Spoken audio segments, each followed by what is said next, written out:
Heartthrob Zubeen গাৰ্গৰ ন্যায় বিচৰা মানে ৰাজনীতি নেকি? জুবিন গাৰ্গক লৈ ৰাজনীতি বিচাৰিলে কিয় কোনো ৰাজনৈতিক দলৰ এজেণ্ট বুলি কয়? মহানায়কগৰাকীক লৈ ৰাজনীতি কোনে কৰিছে? ৰাজনীতিৰ সমূহ দলেই জানো কৰা নাই জুবিনক লৈ ৰাজনীতি?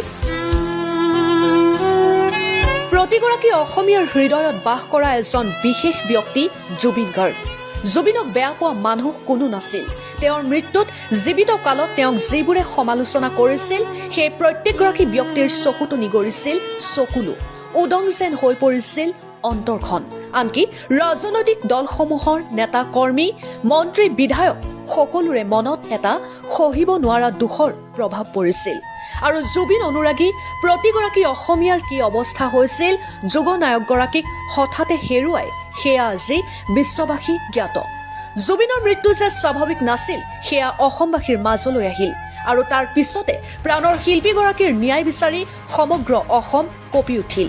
আৰম্ভ হ'ল জুবিন অনুৰাগীৰ শিল্পীজনাৰ ন্যায় বিচাৰি প্ৰতিবাদ।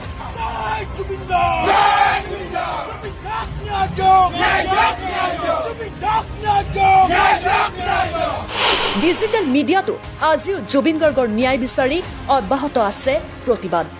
কিন্তু এই প্ৰতিবাদক ৰাজনৈতিক দলসমূহে লৈছে ৰাজনীতি কৰাত। জুবিন গাৰ্গৰ ন্যায় বিচাৰি প্ৰতিবাদ কৰাসকলক কোনো ৰাজনৈতিক দলৰ এজেণ্ট আখ্যা কিয়?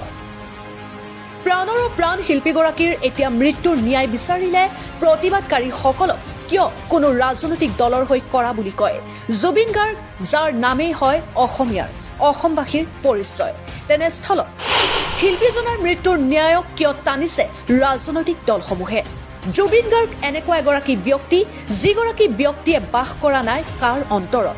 জীৱ জন্তু পশু পক্ষীৰ পৰা আৰম্ভ কৰি ধনী লোকৰ পৰা দুখীয়া লোকৰ সকলোৰে অন্তৰত ঘৰ সজা এগৰাকী ৰজা। আৰু সেই ৰজাৰ মৃত্যুত এখন ৰাজ্য হৈ পৰিল শোকত ম্ৰিয়মান। তেনেস্থলত তেওঁৰ মৃত্যুক ৰাজনৈতিক দলসমূহে এতিয়া স্বাৰ্থৰ বাবে ব্যৱহাৰ কৰিছে। কি বিজেপি, কি কংগ্ৰেছ, কি ৰাইজৰ দল, কি অন্য দলসমূহ, সকলোৰে এতিয়া ইটো দলে সিটো দলক কেন্দ্ৰ কৰি শিল্পীজনাৰ ন্যায় দাবীৰ বাবে মাত মতা সকলক কোনো ৰাজনৈতিক দলৰ লোক বুলি আখ্যা। জীৱিত কালত যিগৰাকী ব্যক্তিয়ে সদায় দূৰৈত আছিল ৰাজনীতিৰ পৰা, আজি সেইজন মহানায়কৰ মৃত্যুক টানি আনিছে ৰাজনীতিকৰণত। জুবিন গাৰ্গ নাছিল কোনো ৰাজনীতি দলৰ, কেতিয়াও কোনো ৰাজনৈতিক দলৰ সমৰ্থক নাছিল। শিল্পী জুবিন গাৰ্গ আছিল কেৱল ৰাইজৰ। ৰাজনৈতিক নেতাসকলে নিজকে এগৰাকী ৰাজনীতিবিদ নাভাবি ভাবি চাওক নিজকে এগৰাকী অসমীয়া, এগৰাকী সাধাৰণ ব্যক্তি হয়।